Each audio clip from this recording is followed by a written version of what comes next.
Welcome back. We're here with Senator Bernie Sanders. You're with President Biden at his inauguration, and you became a meme. We've talked about you and your mittens. Yep. I had heard you lost the mittens, but then I realized... Not true. Not true. Fake news. Fake news. But there's a reason we don't see the mittens. Yeah, my wife is hiding them away someplace. Yeah. She worried you're getting too involved in social media, becoming a meme.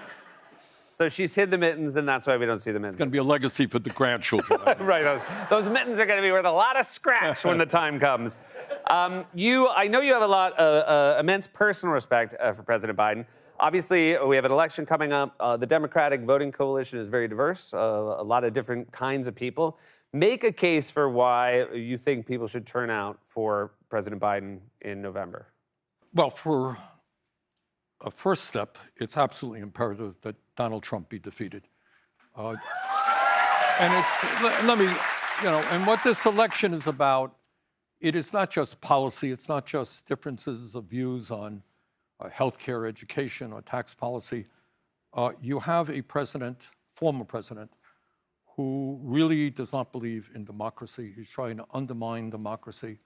He is a pathological liar.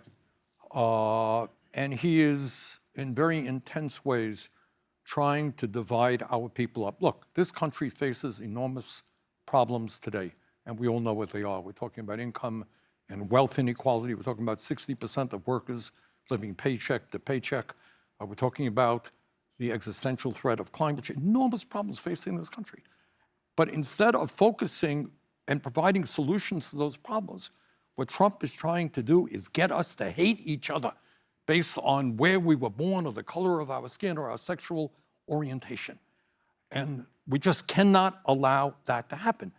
And then on top of all that, you got a guy in Trump who, during his presidency, gave massive tax breaks to the rich at a time when we have unprecedented income and wealth inequality. It's the last thing they need. This guy wants to throw tens of millions of people off of the health insurance that they have. He appointed anti-union members of his administration to make it harder for workers to form unions. And I'll tell you, all over this country, women are fighting for the right to control their own bodies. He wants to take that away. So that's Trump. And on the other hand, in Biden, I'm not going to sit here. I ran against Biden, so I'm not going to sit here and tell you that I agree with everything Joe Biden is doing. I don't, big time. But on the other hand, this is the first president in the history of the United States to walk on a picket line with workers. And that's a pretty impressive thing. We've made some progress in lowering the cost of prescription drugs and taking on the pharmaceutical industry. The economy, as you've indicated, is really doing well. Unemployment extremely low. We're creating a whole lot of jobs, rebuilding manufacturing in America.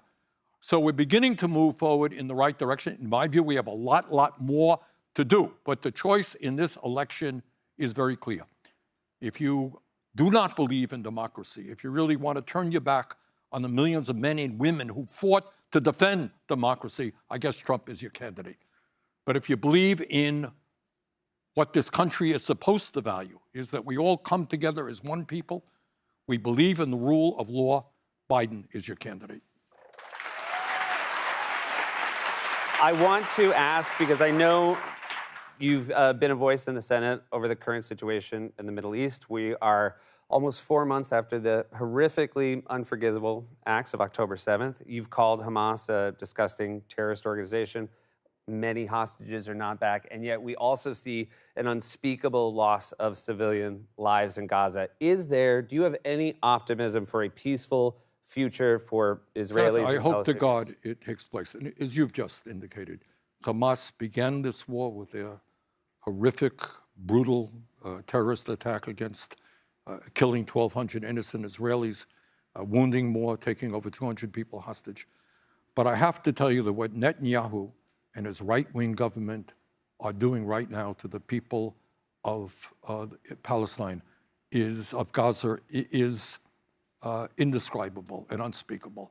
I mean, we're looking at 26,000 people who have been killed already, 2/3 of whom are women and children, 65,000 people who have been wounded. We're looking at 70% of the housing units in Gaza have been damaged or destroyed. Can you believe that? 70%. You're looking at 1.8 million people pushed out of their homes. God knows where they're going. And right now, and this is I hope everybody hears this. You're looking at the possibility of hundreds of thousands of children starving to death. And we in the United States, through our financial support of Israel, are complicit in what's happening. And I will be damned if I'm going to give another nickel to the Netanyahu government in order to continue this war against the Palestinian people. Do you see, I mean, it all seems so impossible. I mean, I certainly don't know the solution. I wouldn't ever claim to. But do you see any hope for optimism that there's a future for the Palestinians and the Israelis? The history of the region is terrible. You know, we don't have time to go into it. It deals with the Holocaust of 6 million Jews. It deals with the displacement of hundreds of thousands of Palestinians from their home. But at the end of the day, the Palestinian people are entitled to a homeland of their own. So we're talking about a two-state solution. Hamas cannot be, in my view, part of that equation. They are a terrorist jihadist group. There are people, Palestinians, who believe in democracy, Palestinians who do believe in improving the lives of people there. We've got to work with those people and create a long-term solution where Israel has the security that it is entitled to, and the Palestinians have a state of their own and the freedom that they are entitled to.